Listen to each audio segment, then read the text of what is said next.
तो भाई लोग कैसे हो। आज मैं आप लोगों के सामने लेके आया हूँ अक्ल का व्यापारी। चलिए कहानी स्टार्ट करते हैं। किसी ज़माने में एक गांव में कर्मचंद नाम का एक आदमी रहता था। उसकी परचून की दुकान थी। उसकी आय से किसी तरह वह अपना और अपने एकमात्र बेटे रामदास का पेट भरता था। रामदास गांव के ही एक स्कूल में पढ़ता था। पढ़ने लिखने में वह बहुत ही होशियार था। उसके अच्छे स्वभाव के कारण शिक्षक और सहपाठी सभी उससे खुश रहते थे। शाबाश रामदास। एक दिन दुर्भाग्य से उसके पिता कर्मचंद की मृत्यु हो गई। हाय बापू, आज तुम भी मुझे इस दुनिया में अकेला छोड़कर चले गए। धैर्य रखो बेटा, ईश्वर को शायद यही मंजूर था। अब तुम्हें ही अपने पिता का अधूरा काम पूरा करना है। उसका पढ़ना लिखना बंद हो गया और वह अपने पिता की दुकान पर बैठने लगा। ओह, सुबह से शाम हो गई लेकिन एक भी ग्राहक नहीं आया। यदि यही हाल रहा तो कुछ ही दिनों में भूखे मरने की नौबत आ जाएगी। और जब रामदास को वास्तव में यह लगा कि उस दुकान से गुजर बसर करना मुश्किल है तो उसने वह दुकान एक सेठ के हाथों बेच दी। लो भाई, चाहो तो गिन लो, इस थैली में पूरे 200 रुपये हैं। मुझे आप पर विश्वास है सेठ जी, इन रुपयों से मैं परदेश में जाकर कोई छोटा मोटा धंधा आरंभ करूंगा। एक जहाज में सवार हुआ परदेश रवाना हुआ। कई दिनों बाद उसका जहाज एक देश की बंदरगाह से जाकर लगा। सबसे पहले मुझे यहाँ के बाज़ारों का निरीक्षण करना चाहिए, उसके बाद ही कोई धंधा आरंभ करना ठीक रहेगा। रामदास ने वहाँ के कई बाज़ारों का निरीक्षण किया। ओह, यहाँ तो बड़ी महंगाई है। मेरे पास जितने रुपये हैं उससे तो कोई भी धंधा आरंभ नहीं किया जा सकता। काफ़ी सोचने विचारने के पश्चात उसने एक बाजार में एक दुकान किराए पर ली और उस पर एक बड़ा सा अजीब साइन बोर्ड टांग दिया, अक्ल बेचने की दुकान। अब ठीक है, आज से मैं अक्ल का ही व्यापार करूंगा। बाजार में से फेरी वाले भी बहुत आते जाते रहते थे। नागपुरी संतरे लो, कुल्फी रसमलाई वाली लो, रंग बिरंगी चूड़ियाँ लो। फेरी वालों द्वारा अपना सामान बेचने के लिए अपनाया ढंग रामदास को बहुत पसंद आया। अतः दूसरे दिन से अक्ल लो अक्ल। कुछ लोग उसकी दुकान के आगे खड़े होकर उसकी हंसी उड़ाने लगे। भला अक्ल भी कहीं बिकती है? कितना मूर्ख है यह लड़का। आखिर अक्ल खरीदेगा कौन? अरे भाई, मान भी लो कि किसी को अक्ल की ज़रूरत भी पड़ जाती है तो वह भला इस छोकरे से क्या अक्ल खरीदेगा। अक्ल की को तो अभी इसे खुद ही ज़रूरत है। बेशक इस समय हंस लो, लेकिन एक दिन मैं तुमसे अपनी अक्ल का लोहा मनवा कर ही रहूँगा। वास्तव में रामदास अपनी धुन का पक्का था। उस पर लोगों की खिल्ली उड़ाने का रत्ती भर भी प्रभाव न पड़ा और वह उसी प्रकार आवाज़ें लगाता रहा, अक्ल लो अक्ल। यहाँ तक कि उसकी दुकान की चर्चा नगर भर में होने लगी। अरे भाई, तुम्हें पता है कि आजकल हमारे शहर में एक अक्ल का व्यापारी आया हुआ है? हाँ भाई पता है, लेकिन ऐसा व्यापारी मैं जीवन में पहली बार देख और सुन रहा हूँ। भाई, यदि मुझे कभी अक्ल की ज़रूरत पड़ी तो मैं उसके पास ज़रूर जाऊँगा। इन कुछ दिनों में एक आध व्यक्ति हंसी करने के विचार से आए और आने दो आने की अक्ल मोल भी ले गए, परंतु रामदास हताश नहीं हुआ। यह अक्ल की खरीदारी भी खूब रही। सप्ताह भर में केवल 2 रुपये की दुकानदारी हुई है, लेकिन चिंता नहीं, एक न एक दिन मेरा काम जरूर चल निकलेगा। उसी नगर में एक ब्राह्मण रहता था। उसके पास बहुत धन था, पर था वह बड़ा कंजूस। उसके लड़के का नाम चंद्रमणि था, लेकिन वह मूर्ख था। अरे मूर्ख, यह तू क्या कर रहा है? पिताजी, अक्ल की खेती कर रहा हूँ ताकि आप और मैं दुनिया के सबसे अधिक अक्लमंद कहलवाए जाने लगें। हे प्रभु, न जाने कब इसके अक्ल की खेती पकेगी। एक दिन चंद्रमणि जब किसी काम से बाजार गया तो रामदास की दुकान के सामने से होकर गुजरा। अक्ल लो अक्ल, आए अक्ल की दुकान, क्यों ना भाव पूछ लूँ। यदि सस्ती मिली तो अपने और बापू के लिए ढेर सारी खरीद लूँगा। क्यों भाई, अक्ल कितने रुपये मन दे रहे हो? श्रीमान जी, मैं अक्ल तोल कर नहीं बेचता। हाँ, जितने की कहो उतने की दे दूँगा। उफ, कितने की खरीदूं कुछ समझ में नहीं आ रहा। कहीं ऐसा ना हो कि महंगी खरीदने पर बापू की डांट खानी पड़े। हाँ, आया दिमाग में, क्यों ना पहले एक आने की खरीद ली जाए। यदि बापू ने सस्ती कही तो और ले जाऊंगा। कौन सी अक्ल की कमी हुई जा रही है। चंद्रमणि ने एक इकन्नी निकालकर तुरंत रामदास को दी। लो भाई, फिलहाल मुझे एक आने की ही अक्ल दे दो, जरूरत पड़ी तो फिर ले जाऊंगा। ठीक है, जैसा तुम उचित समझो। रामदास ने इकन्नी अपने गले में डाली और चंद्रमणि की ओर एक कागज बढ़ा दिया। यह लो, एक आने की अक्ल। जब दो आदमी आपस में लड़ रहे हो तो उसे खड़े होकर देखना बुद्धिमानी नहीं है। वाह! चंद्रमणि ने वह कागज लेकर अपने घर की राह ली। आहा, जब मैं बापू को बताऊंगा कि मैंने मात्र एक आने में अक्ल खरीद कर कितनी अक्लमंदी का काम किया है तो वे कितने प्रसन्न होंगे। घर पहुंचकर चंद्रमणि अपने पिता के पास गया। बापू, यह देखो, मैं एक आने में कितनी सारी अक्ल मोल लेकर आया हूँ। ऐसा करो, इसमें से आधी तुम चबा डालो और आधी मैं निगल लेता हूँ। क्या कहा? एक आने की अक्ल? जरा इधर तो दिखा। कागज में लिखी बात को पढ़ते ही ब्राह्मण आग बबूला हो उठा। अरे मूर्ख निकम्मे, तूने एक आना यूं ही कुएं में फेंक दिया। भला कौन नहीं जानता कि दो आदमियों की लड़ाई को खड़े होकर देखना ठीक नहीं। तड़ाक! अरे बापू, सुनो तो सही। आह! अपने मूर्ख बेटे को मारने पीटने व डांटने फटकारने के बाद ब्राह्मण दौड़ता हुआ रामदास की दुकान पर पहुंचा। अरे बेईमान, तूने मेरे लड़के को मूर्ख जानकर ठग लिया है। मेरे पैसे वापस कर, वरना मैं सिपाहियों को खबर करता हूँ।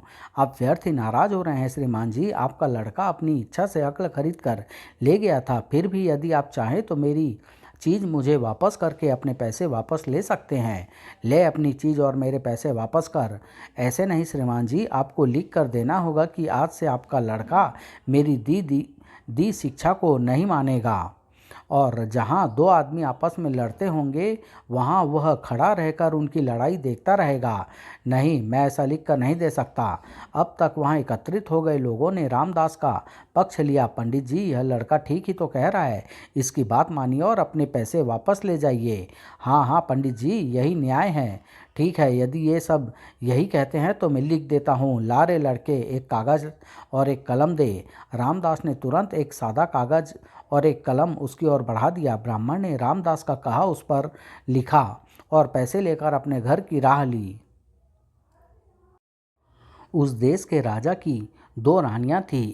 एक दिन दोनों रानियां की दासियां साग भाजी खरीदने बाजार में गई। आहा, वह तरबूज कितना हरा और पका हुआ है। रानी जी खाकर बहुत खुश होगी। मुझे पहले उसे ही खरीदना चाहिए। तभी दूसरी दासी की भी दृष्टि उस तरबूज पर पड़ी। आहा, कितना हरा है, जरूर खूब मीठा व स्वादिष्ट होगा। महारानी खाएगी तो खुश होकर मुझे ढेर सारा इनाम देगी। ए भाजी वाले, यह तरबूज कितने का दिया? केवल 2 आने का बहन जी। लाओ, इसे मुझे दो। परंतु इससे पहले कि दुकानदार पैसे लेकर तरबूज दूसरी वाली दासी को दे पाता, ठहरो भाजी वाले, यह लो 3 आने और यह तरबूज मुझे दो। आए 3 आने। और इससे पहले कि दुकानदार कुछ बोल पाता, पहली दासी ने 3 आने उसके हाथों में थमा दिए। नहीं भाजी वाले, पहले तूने पैसे मुझसे मुझसे ठहराए हैं। ले पकड़ 2 आने और तरबूज मुझे दे। नहीं, यह नहीं हो सकता। मैं तुझे इससे पहले तरबूज के पैसे दे चुकी हूँ। यह तरबूज मुझे दे। यह तरबूज मेरा है। नहीं, इस तरबूज को पहले मैंने खरीदा है, अतः यह मेरा है। अरे बाप रे, ये दोनों तो झगड़ने लगी। कहीं कहीं मारपीट तक न पहुंच जाए। मुझे तुरंत खिसक लेना चाहिए। उन्हें झगड़ते देख दुकानदार बुरी तरह घबरा उठा और तरबूज को वहीं छोड़ चुपचाप वहां से खिसक लिया। संयोगवश उसी समय ब्राह्मण का बेटा चंद्रमणि वहां से निकला। अरे तू कहाँ ले जा रही है इसे? पहले मैंने खरीदा है, ला मुझे दे। अरे हट चुड़ैल, तरबूज को हाथ भी लगाया तो तेरी आँख फोड़ डालूंगी। अरे यह दोनों औरतें आपस में क्यों लड़ रही है, जानना चाहिए। एक तो चंद्रमणि था ही मूर्ख, दूसरे उसने अपने पिता द्वारा रामदास को दिए गए वचन का भी पता था, अतः वह उनके पास ही खड़ा होकर उनका झगड़ा वह कहा सुनने लगा। आज मैं तेरे सारे बाल उखाड़ कर ही छोड़ूंगी और मैं तुझे भूतनी बना कर ही रहूंगी। कितनी मूर्ख हैं ये दोनों। अचानक दोनों की नज़र चंद्रमणि पर पड़ी। सुनिए पंडित जी, आप मेरे गवाह हैं। बीच बाजार में इसने जो मेरी दुर्गति की है उसकी गवाही आपको ही देनी होगी। पंडित जी, आप मेरे भी गवाह हैं। ईश्वर के नाम पर रानी जी के सामने आपको सब बातें सच सच कहनी होगी। मूर्ख चंद्रमणि ने कुछ भी न समझते हुए अपना सिर हिला दिया और चला गया। जब दोनों दासियां और चंद्रमणि दुकान से चले गए तो दुकानदार अपनी दुकान पर आ गया। आहा, खूब बचा। यदि झगड़ा न देखने की अक्ल मैंने अक्ल के व्यापारी रामदास से न खरीदी होती तो आज जरूर मैं चंद्रमणि के स्थान पर फंस गया होता। परंतु अब यह चंद्रमणि जरूर किसी मुसीबत में फंस जाएगा। जब उन दासियों ने अपनी अपनी रानी से आकर शिकायत की तब दोनों रानियों ने चंद्रमणि के पास अपना अपना पत्रवाहक भेजा, यदि तुम मेरी दासी के पक्ष में गवाही नहीं दोगे तो तुम्हारे लिए अच्छा न होगा। बड़ी रानी, तुम्हें मेरी दासी के पक्ष में ही गवाही देनी होगी, वरना कुत्ते की मौत मार दिए जाओगे। छोटी रानी। चंद्रमणि संकट में पड़ गया। पिता पुत्र ने सलाह की और उन्होंने रामदास से ही सलाह लेना ठीक समझा। तब वे दोनों रामदास के पास गए और सारा हाल कह सुनाया। सुनकर रामदास बोला, मैं सलाह तो दूंगा किंतु 10 रुपये लूँगा। मुझे मंजूर है, यह लो 10 रुपये।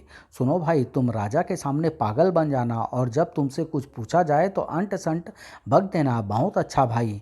उसके बाद पिता पुत्र खुशी खुशी घर लौट गए। दूसरे दिन चंद्रमणि को दरबार में बुलाया गया। ए भले मानस, क्या तुम बता सकते हो कि उन दोनों दासियों में से किस किस बात पर झगड़ा हुआ था और उन दोनों में दोषी कौन है? महाराज, भला यह भी कोई पूछने की बात है? जब उनमें झगड़ा हुआ है तो दोषी भी उनमें से कोई ना कोई तो होगा ही। आप उन दोनों में अभी झगड़ा करा दे, फिर आपको मालूम हो जाएगा कि उनमें दोषी कौन है। ओह, यह तो पागल मालूम पड़ता है। भला यह क्या गवाही देगा? इसे दरबार से बाहर निकाल दो।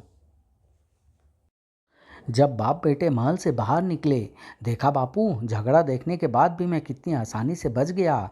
वह तो ठीक है बेटे, लेकिन मुझे अब एक दूसरी चिंता सता रही है।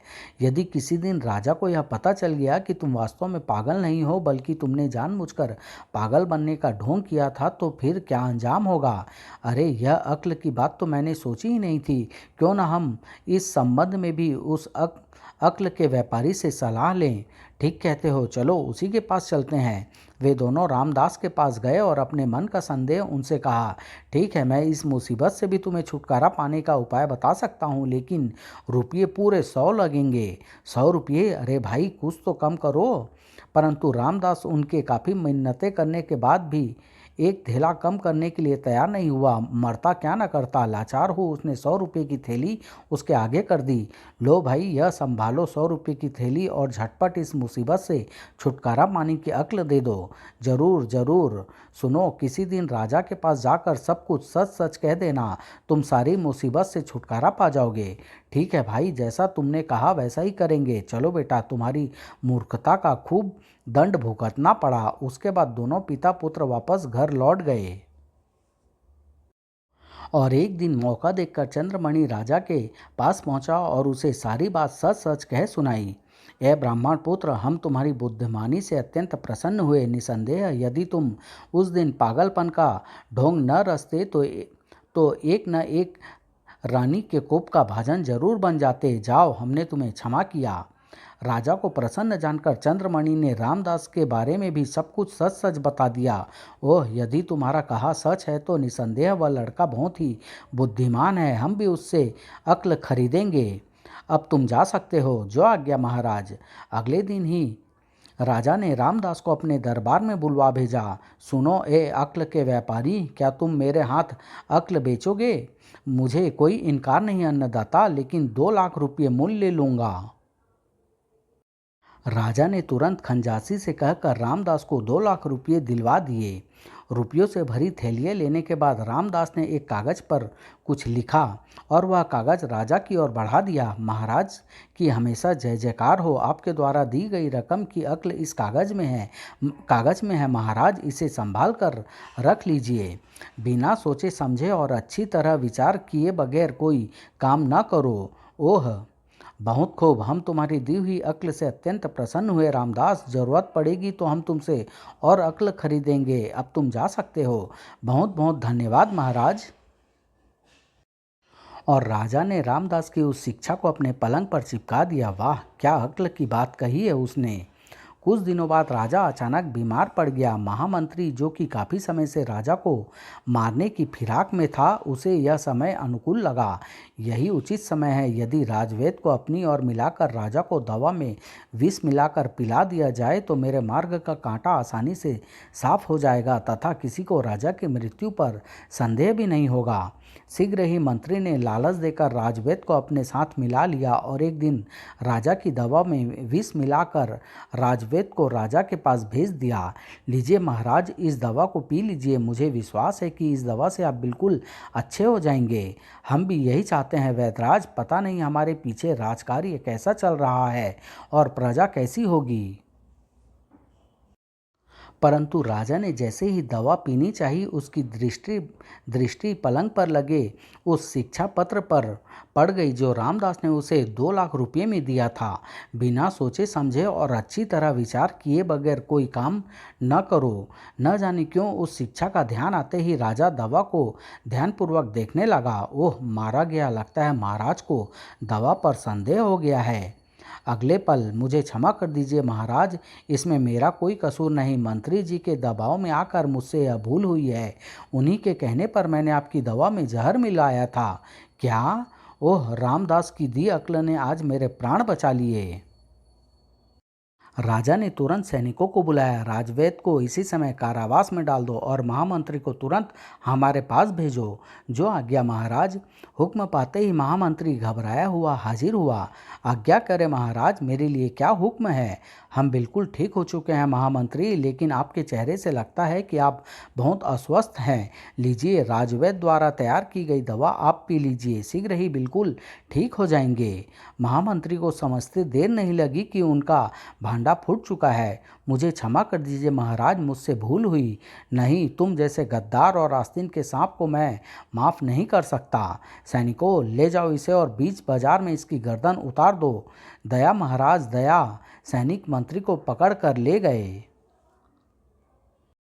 उसके बाद राजा ने रामदास को बुलावा भेजा। मेरे लिए क्या आज्ञा है अन्नदाता? हम तुम्हारी दी अक्ल से आज मरते मरते बच गए रामदास, अतः हम तुमसे अत्यंत प्रसन्न हैं। कहकर राजा ने रामदास को सारी कहानी कह सुनाई। हमारे पास महामंत्री का पद रिक्त है, हम चाहते हैं कि आज से वह पद तुम ही ग्रहण कर लो। मैं इतने बड़े पद के योग्य तो नहीं हूँ महाराज, लेकिन फिर भी विश्वास दिलाता हूँ कि आपके सम्मान और विश्वास को कभी कोई ठेस नहीं लगने दूंगा। इस प्रकार रामदास एक उच्च राज्याधिकारी बनकर आराम से दिन काटने लगा। समाप्त।